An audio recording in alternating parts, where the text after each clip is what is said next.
Now, the Director of Communications for the National Disaster Management, George AEC, has issued a warning to communities along the White River, urging them to take necessary precautions to minimize the potential impact of the spillage of the Bagre Dam. This spillage is anticipated to cause the White River to flood its banks, posing a threat to nearby communities.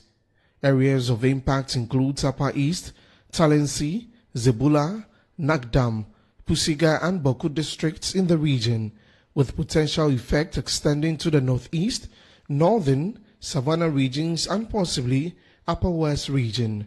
The Director of Communications for the National Disaster Management Organization, George AEC, is warning communities along the White River to take necessary precautions to minimize the potential impact of the spillage of the Bagre Dam. He also assured them that NADMO is working in collaboration with local assemblies, security forces and traditional leaders to ensure the safety of the affected populations. Fortunately, Ghana has 3 to 6 days to prepare before the effects of the spillage reaches downstream areas. Let's now speak to the Director of Communications for the National Disaster Management, George AEC himself. George, thank you for your time. You're welcome to Newsbeat. It's always a pleasure to be on your set. Right. Good afternoon to you. So George, we had a notice yesterday that the spillage was going to start. Do we have reports or information that it has not gotten to our citizens as Ghanaians, where normally the areas are affected?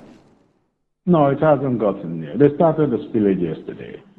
It has, as I said, it takes between 3 to 6 days before we feel the direct impact downstream. But good news is normally it coincides with the rainy season, where the northern sector is very wet, the grounds are wet. But fortunately for us this year, it's coinciding with a dry spell. Rains is not raining up north as of now, so we envision that the impact will be very minimal. But when the grounds are very wet and, the flood waters come, it comes to swell the whole situation and aggravate it. Fortunately, this year, up north, it's not raining, and the spillage is going to be done. So we are anticipating that the effects will not be that bad. Are we preparing to, provide a permanent solution to this annual occurrence?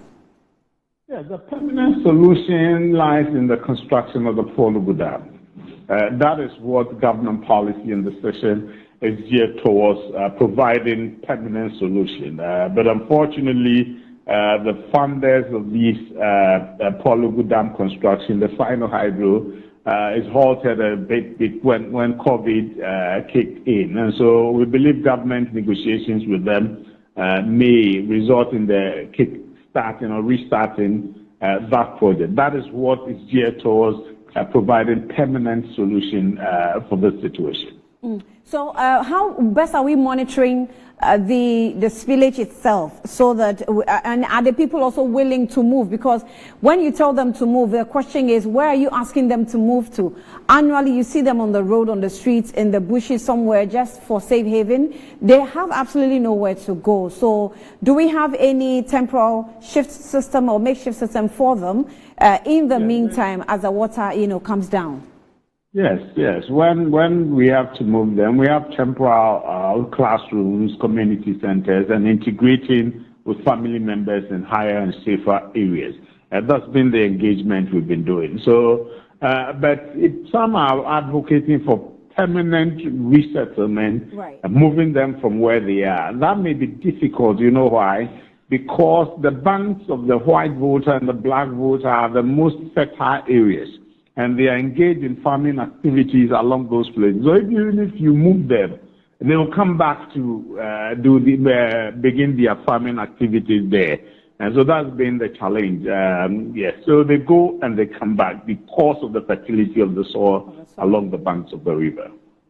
Right, George AEC, we'll be monitoring with you and see how far we can go with this year as well.